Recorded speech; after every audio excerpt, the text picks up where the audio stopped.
Hey there, homesteaders. We're in the high tunnel today, and it's nice and warm in here even though it is so cold outside. Today we're going to be talking about compost. This big old pile. We're getting it ready for spring. And in the kitchen, I'm going to be making some compost pile inspired no-bake cookies. Because if you like cookies, but you're like, I just wish they reminded me of decomposing food scraps and manure a little bit more, then this is the snack for you. They're perfect. Yeah. Don't look at us, man. You can't get in. He's upset because He's just looking. So, we're gonna go ahead and get started. Let's go. Let's get composting! Oh! We're Kaliki and Bret, a rugged and adventurous gay couple who are sick and tired of clashing with life in the city. So we decided to head into the desert to chase our dreams and thrive. Along with our furry friends Chuck and Momo, We'll explore DIY projects, tiny house construction, gardening, hiking, cooking, and share what it looks like to jump headfirst into homesteading. So subscribe and join us on our dusty adventures to build this desert dwelling.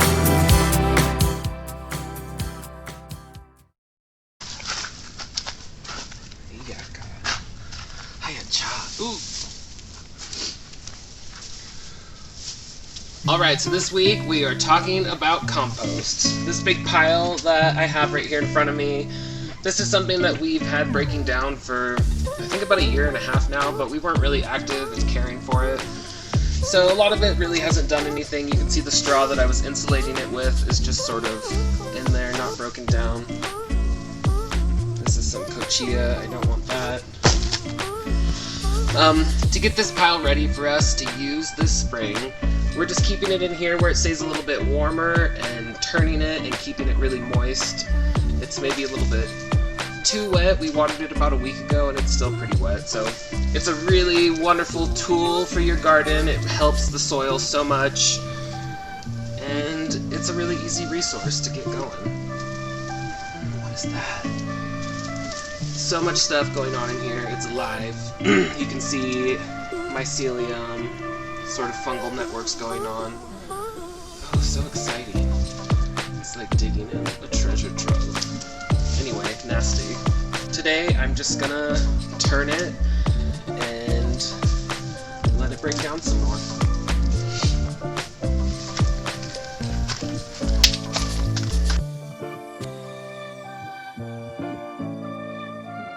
My main goal here is to make sure that all the dry stuff that's sitting around the edges is getting incorporated into the middle so it can get nice and moist and break down as well.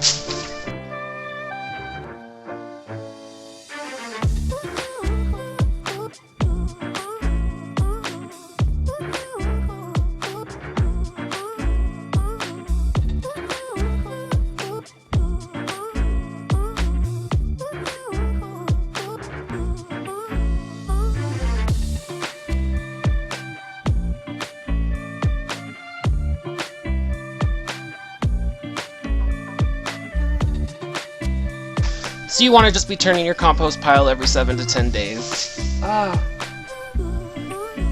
We turned it about a week ago, and I'll be back in a week to do it again.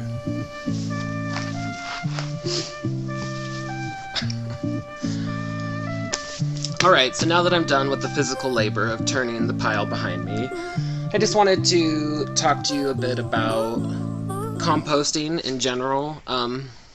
We haven't really done a lot of composting, honestly. We sort of just, like with everything we did, we jumped headfirst into homesteading and we just went for it, started throwing things in there. So some of our compost that we've used wasn't as successful as it probably could have been, but we're learning, so that's okay. I think this pile behind us didn't break down as much as I wanted to as it sat for well over a year, but again, now that I have a little bit more information, I'm turning it, keeping it wet, and doing it in this warmer environment of the high tunnel. And I think by spring it's going to be perfect. I've heard a couple different ratios that people want for the green and brown content that you're putting into your compost pile. I heard somebody recently say 50-50 mix is good, and I think I agree with that. So if you're not familiar with composting at all, the green part is just stuff that is high in nitrogen. So that's going to be a lot of your food scraps from the kitchen. If you have any sort of farm animals like we do, we throw our chicken manure into that. And then the brown that they talk about is basically just carbon-rich material, so that would be like fallen leaf litter, a lot of the biomass that's come from the high tunnel on the ground, like corn stalks and stuff. That's something that we throw in there also. Things like sunflower stalks and corn stalks are really great for helping the fungal network develop in there, which is a really important part of composting. Basically, you have two things going on in a compost that are breaking it down. You have a fungal network going on, and then you have a bacterial network. Both of those things are super beneficial to the plants that you're going to be growing, and they help speed the process of composting all of the material you have in your pile. Jets are annoying.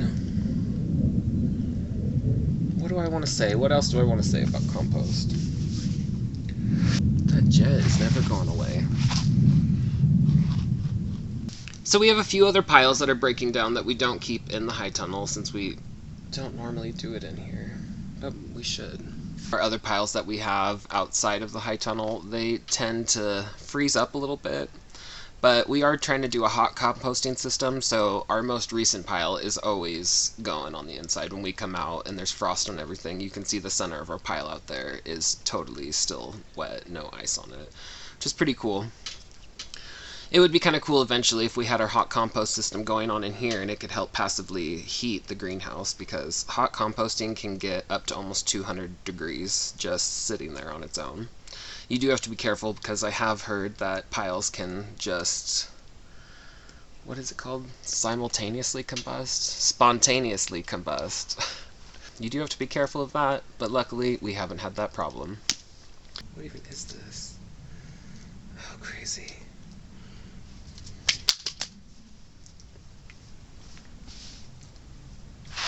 Composting is so crazy. Just sitting here on the ground, I found this nugget, and I wasn't sure what it is, and I'm pretty sure now that it's the inside of, it's like the pit of an avocado, and you can see it's turning black and dark and brown, and it just smells like dirt, and it's like becoming dirt. So crazy. Composting is crazy. So hopefully this compost pile behind me will break down really nicely over the winter in this hot environment, and we can spread it out over our garden beds in the spring and grow some really amazing produce all summer long.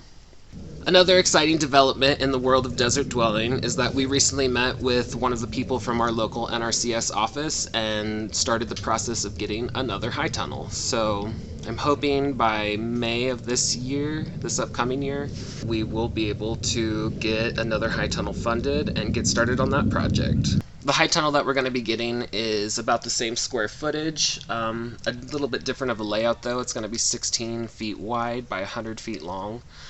So that'll be kind of interesting. I'm looking forward to getting that project started. Hopefully they'll approve us as soon as possible.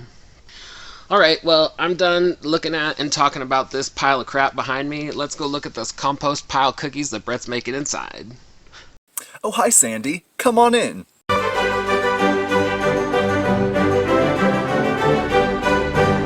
So for these compost cookies, it's going to be made in two separate parts. There's going to be an inside part that's going to be like a dark chocolate coconut truffle, and then the outside is going to be kind of like a haystack cookie. Let's go get started on those creamy coconut cinters. So here I've just got some sweetened condensed coconut milk. I'm going to put in this thing over a double boiler. It's so sticky and coconutty.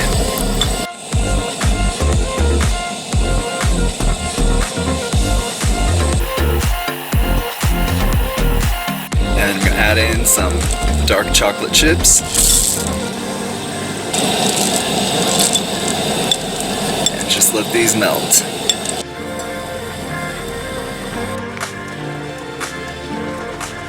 So most of my chocolate is melted now. I think the rest of it will melt just with the residual heat. So I've turned off the flame now. I'm just going to stir this till all the chocolate melts and then mix in my coconut flakes.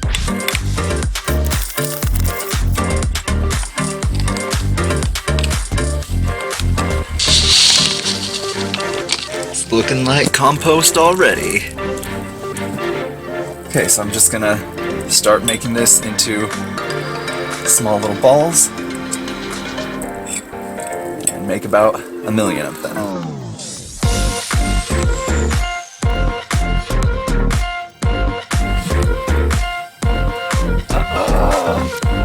So we got 40 little balls out of this.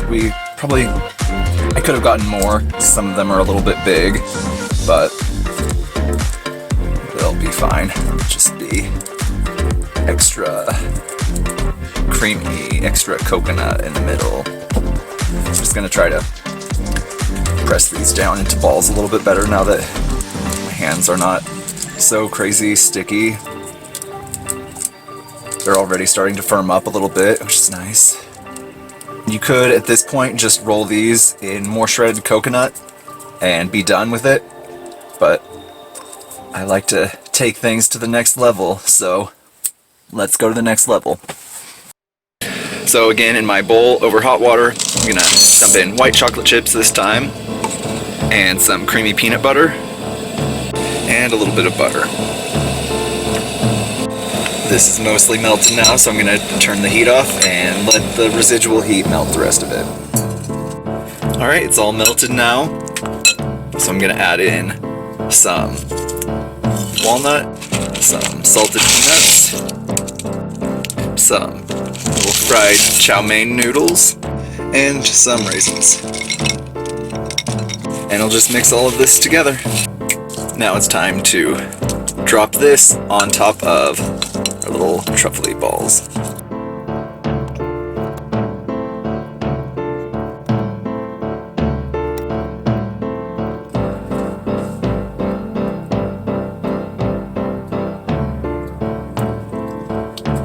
And there you have it, folks. Little compost heaps. You see the different layers of decomposition in there. Maybe a few little poops, I don't know. Maybe they're raisins. Maybe it's decomposing feces. Sorry, that's not very appetizing. You don't want to think about feces when you're about to eat these. So these just have to set up now. Shouldn't take too long with how cold it is. And then we'll try them. See if they taste better than they look. Well, the compost is all turned and ready to sit again for another week, and these cookies have firmed up and they're ready to get chewed up and composted into my body. They look so cute. They look just like the compost behind us. Yeah. Alright, let's eat them. I want this giant one. Yeah. Oh, it's gonna break.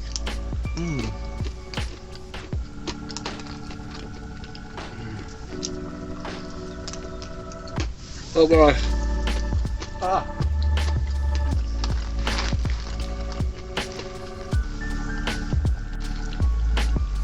They're so good. Yeah. I like how they're all soft in the middle. It's just like when you break open the big compost pile. Ideally, I would have coated like the top and bottom with this and made the middle a little bit smaller.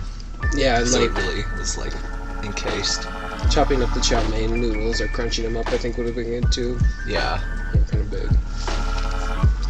Yeah, but overall, I'm satisfied. I mean, I love how just the texture of the middle, how it's like still like creamy and Yeah. This too. Yeah. I already ate a few at the house.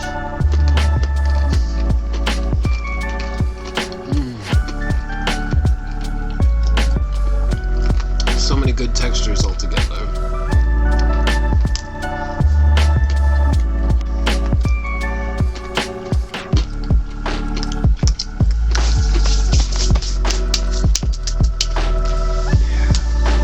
So good.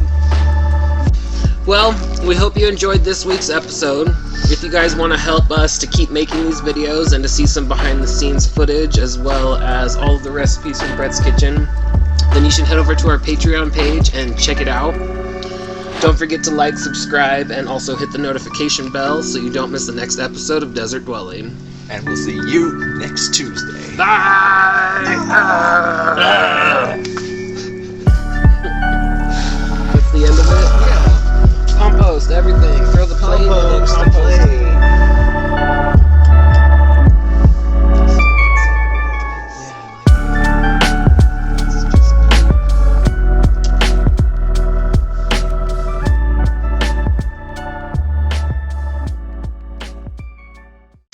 All right, man. We did it.